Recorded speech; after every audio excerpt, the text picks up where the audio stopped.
بنو امیہ نے جن جن لوگوں کو اہل البیت کے خلاف استعمال کیا، جس کو بھی استعمال کیا، اس کو صرف وعدے دیے اور کچھ بھی نہیں دیا۔ مثلا میں مثال دوں آپ کو، امیر شام کا ایک ساتھی تھا عمرو عاص، سنا ہے نا آپ نے؟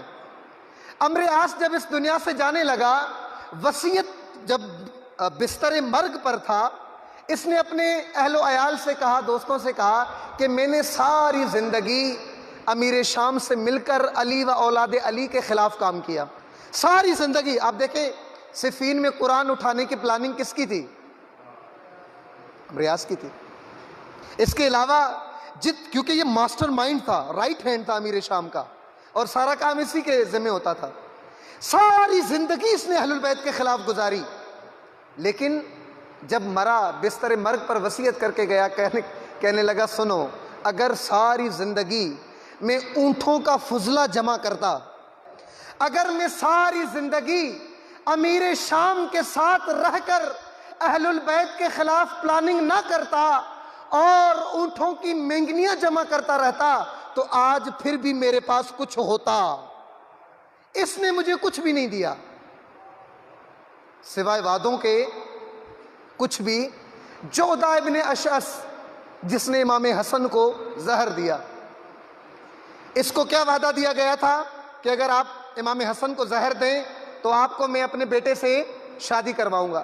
جب امام حسن کو یہ زہر دے چکی اور پھر پیغام بھیجا کہ میں نے اپنا کام کر دیا، اے امیر شام آپ بھی اپنا کام کر دیں، تو اس نے کہا کہ جو نبی کے نواسے کو نہیں چھوڑتی، جو نبی کے نواسے کو نہیں بخشتی، جو نبی کے نواسے کو زہر دے سکتی ہے، وہ ابو سفیان کے تو نہیں دے سکتی، وہ تو بہتر دے سکتی۔ یہ کہہ کر اس نے اس کو بھی ٹھکرا دیا۔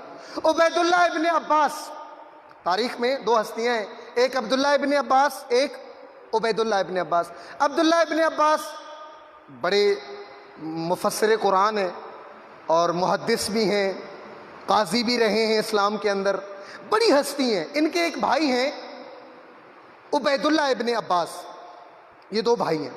بعد میں جو بنو عباس کا سلسلہ چلا ہے وہ انہی سے چلا ہے، بنو امیہ کی حکومت چل رہی ہے امام صادق تک، امام باقر تک۔ عبید اللہ ابن عباس امام حسن کا ساتھی تھا، اور اس عبید اللہ ابن عباس کو امام حسن نے 40,000 کا لشکر دے کر روانہ کیا تھا معاویہ کے خلاف۔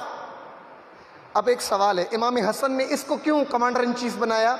کیونکہ اس کے دو بیٹے بسر ابن ابی ارطاط نے یمن کے اندر صنعاء کے چوک پر، اس کے دو بیٹے ماں کے سامنے بسر ابن ابی ارطاط نے ٹانگوں سے پکڑ کے چیر دیے تھے، اس کے دو بیٹے، کس کے؟ عبید اللہ ابن عباس کے۔ اور جب ماں نے اپنے دو بیٹوں کو اپنے سامنے چیرتے ہوئے دیکھا، ماں بیچاری پاگل ہو گئی۔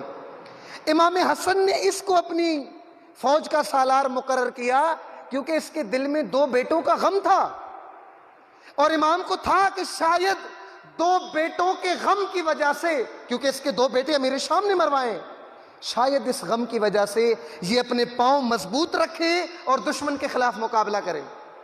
لیکن آپ توجہ کریں، اس کو بھی دمشق کی عورت کا بہانہ دیا، عراق کی گورنری کا بہانہ دیا، وعدہ کیا آپ کو دیں گے، وعدہ کیا، دیے نہیں۔ عرض یہ کر رہا تھا کہ جس کو دشمنوں نے اہل البیت کے خلاف استعمال کیا اور وعدے دے کر اہل البیت سے دور کیا، ان کو دیا کچھ بھی نہیں۔